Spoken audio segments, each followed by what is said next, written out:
those that are coming today to get help, they will be getting either to go see the doctor or get their eyes examined and get their lab work. It was really scary for when they couldn't see the first letter. I was just like, wow, like, how did these people go out through their daily lives? Like, if they can't see that, how can they see anything? I pointed to the letters and then they would say them, or they wouldn't say them depending on if they could see them or not. You'd look at their prescription and then see how much they could see, and then you pick glasses from there. For the people, it's something that's very valuable to them. You can tell because they'll be here 3 to 4 hours ahead of opening time. And they just want to mob the place. It was really cool to see one of my best friends, Michael, he's leading out in triage, he's taking people's blood pressure. I had 30 seconds to learn how to take somebody's blood pressure, and they threw me a stethoscope, they threw me a blood pressure thing, and there I was sitting in my own triage center treating people. I think it's interesting because Michael, his mom's a nurse, and I was like, yeah, I could totally see him as a doctor, seeing patients.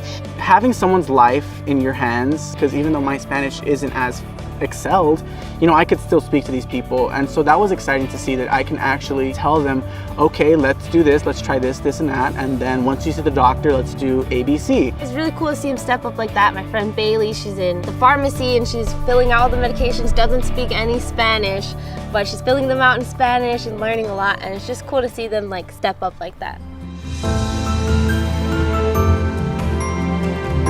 Every day once we're done with our job, we come home, we clean up, have dinner, and then we end up going up to our separate churches. So we take all the kids, take them outside, they sit in their little chairs, little plastic chairs they have, and we put on little puppet shows. At first, I wasn't having fun, the kids weren't having fun, they were just like... I've never been good with kids, I've never liked kids.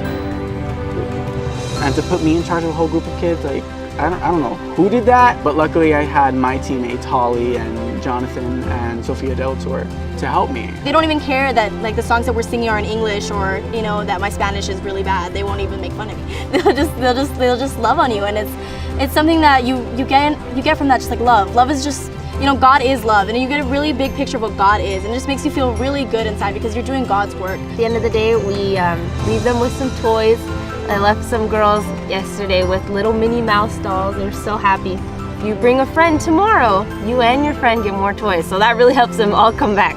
The Bible is fun to learn sometimes. It's not always about just sitting in one position, listening to someone else talk to you about it. We put on a program for them that brings down what the adults are learning to a very basic terms for them.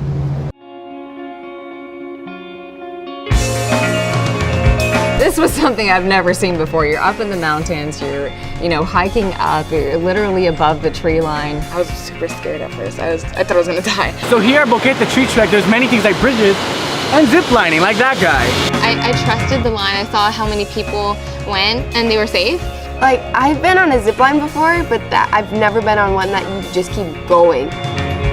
There were 12 zip lines I've been on, and it was so fast we barely had enough time to relax. Because you have to jump up to the rope and grab on. And he puts me on, I'm like, wait, what am I doing? And he pushes me out. I was like, ah! I wish I could do it again. It was really fun, really tiring, really sweaty, and once we got home, we knocked out.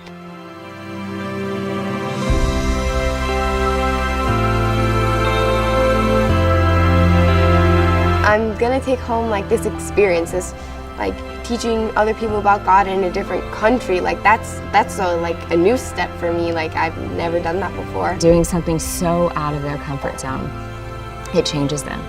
And when they come back home, they become the leaders that we need them to be. Just to be able to help people, just to be able to show them, have God use your talents, things that you didn't even think that were worth anything, honestly. I think it helps me know more about Jesus by first getting to know myself. I do mission trips because I believe that there's a world out there who needs to hear about the love of Christ. What I would say to people who are wondering if they want to go on a mission trip or not is do it. You think you know what you're going to get from it. You think, oh yeah, okay, I'm sure I'll be blessed. It'll be a good experience. But you don't understand. This is blessings pouring down from heaven. More than anything, I invest in them because I know that it made a difference for me. And my prayer is that they come home and they are so solid in their walk with Christ that they spend the rest of their life finding other people to witness to and finding other people to invest in.